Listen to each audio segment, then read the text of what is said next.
1. The bathroom door. When I was about 16 years old, I encountered something that still bugs me to this day. I woke up around 6 a.m. on a normal weekday and went downstairs to get ready to school. No one else in my family had woken up at this point.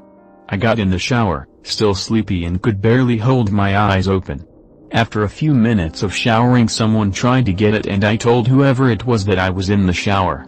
The person then proceeded to aggressively open the door. I saw the door handle going up and down like crazy and he or she, whatever, knocked on the door harder and harder.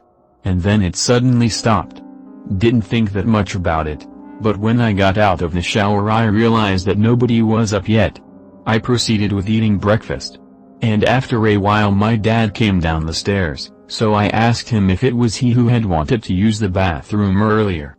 He said no, and that both my mom and younger brother was still asleep, so it could have not been them either.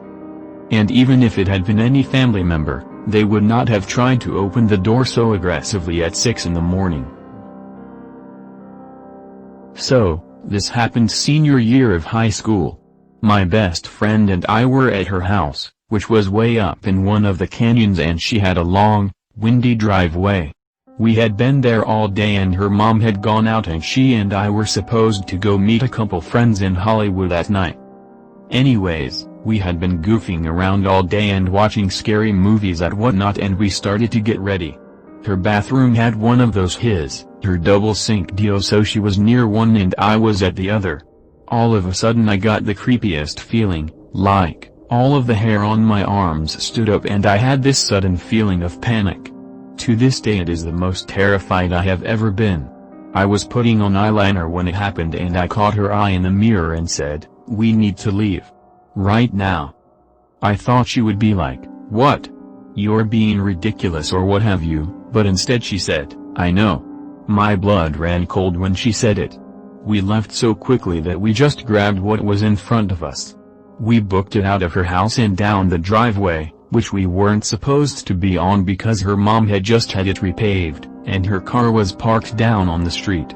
We rounded the curve in the driveway and there was an SUV parked dead center in the middle of the street without its lights on. Suddenly, the lights turned on full blast, the SUV blared its horn and took off. We scrambled the rest of the way down, totally ruining the new paving, and were getting into her car and calling the police when her mom pulled up right behind us. To this day, I do not know if it was a robber or what, but the fact that she and I both got the sense of dread at the exact same time creeps me out to no end. I will say this though, my personal opinion has always been that whoever was in the SUV was the lookout and he or she flipping on their brights and laying on the horn was to alert whoever else was involved that we were now outside, there had been people in the house, etc., but we'll obviously never know for sure as we saw no one else, and there were no immediate signs of anyone having tried to break in. Or is it all just coincidence?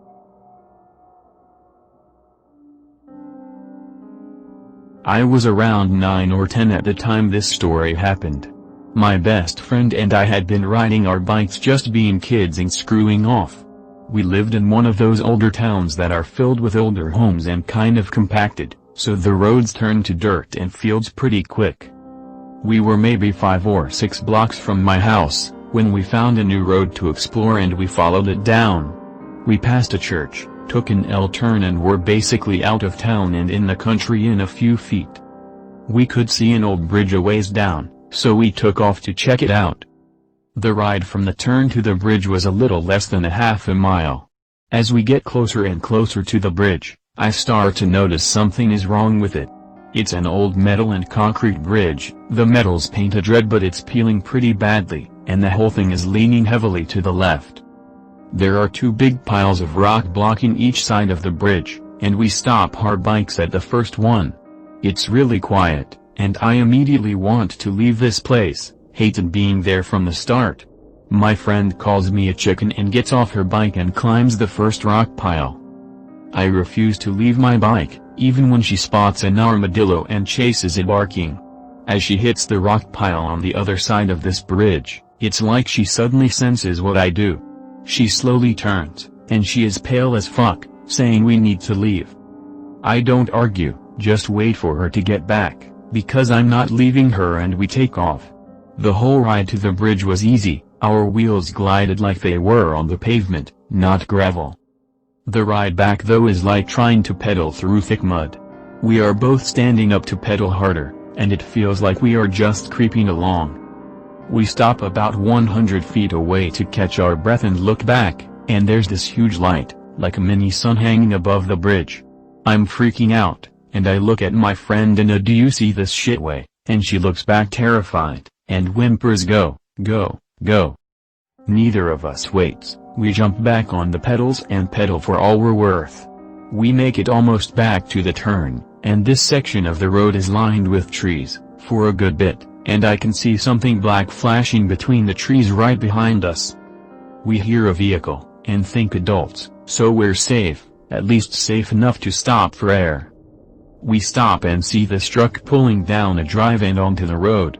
About a second later we forget about the truck.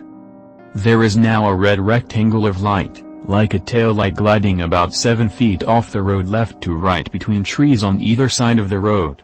We are both watching this shit as the truck pulls up in front of it and stops, and I thought maybe the people in the truck seen it too.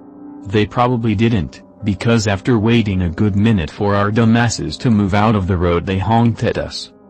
That honk was all we needed to get our asses back to pedaling home.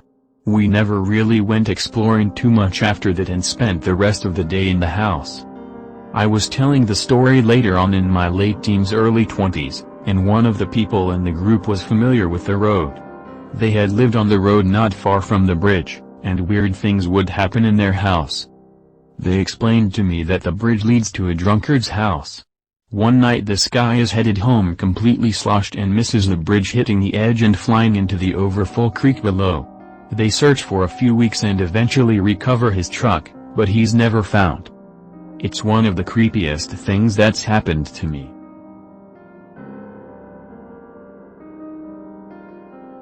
When I was younger, around 8 or 9, I went over to my best friend's house for a sleepover.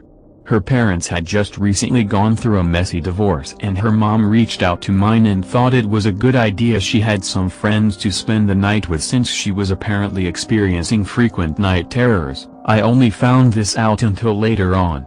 We'll refer to her as Elle. So there's about 6 of us and we're in Elle's attic spending the night. After all the junk food and gossip we decided to sleep since it was around 3 a.m. Right before deciding to sleep, Elle mentioned the reason why her parents were getting a divorce is because her dad cheated on her mom with the mom's hairdresser and the mom kicked him out and changed all the locks. She said she was scared of him showing up because of how loud he would always yell. I felt so sorry for her having to go through that. We all tried to make her feel better and safe but then decided it was time to sleep. I'm usually the last one to fall asleep, so as I was drifting off I feel someone nudging my shoulder asking me if I'm okay and I said yeah I'm fine. Why? Still with my eyes closed, and the person says wake up. Don't sleep yet. I can't sleep, so I opened my eyes to see Elle standing above me with her eyes closed. I told her she already looked like she's asleep and to go back to bed because I'm too sleepy. She nudged my shoulder again and then started crying loudly, then walked away to her side of the attic and went back in her bed. I looked around thinking everyone would wake up for sure, but no one did, and she stopped crying as soon as she got into bed. I stayed there frozen for so long thinking she would wake up again or do something different. Then I got worried, so I walked over to her side and happened to look outside the window to see a man standing by a tree in their front yard. Just standing in all black and looked like he was waiting. I never made it to her side to check on her. I sprinted back to where I was and just sat there. Needless to say, I never slept that night, and to this day I'm still confused as to why no one else woke up when she cried, and why she made it to my side without making any noise, seeing as the floor creaked a lot anytime someone moved. She had no idea what I was talking about when I asked her in the morning. Her mom denied everything. I felt like I was going crazy until my mom explained her night terrors to me.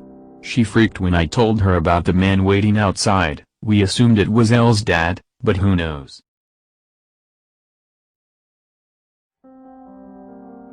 My grandmother died when my mom was a teenager. I never met her.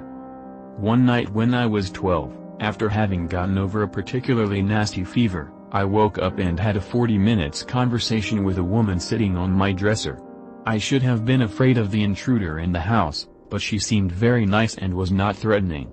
We talked about my schooling, how I felt about mom and dad getting divorced 5 years previously. She told me about my mom when she was my age, etc.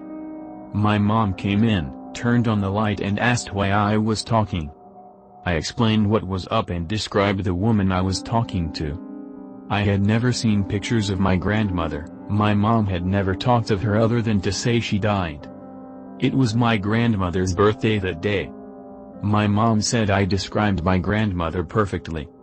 At that point I had been an atheist for 5 years. I have remained an atheist since.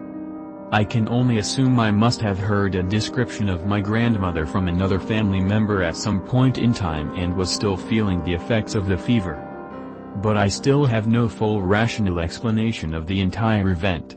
One of the main issues for me is a couple of the stories of my mom at my age she told me were true. Stories I couldn't possibly know and that she never to anyone. I am still, and always will be a skeptic, but that one still tickles my noodle.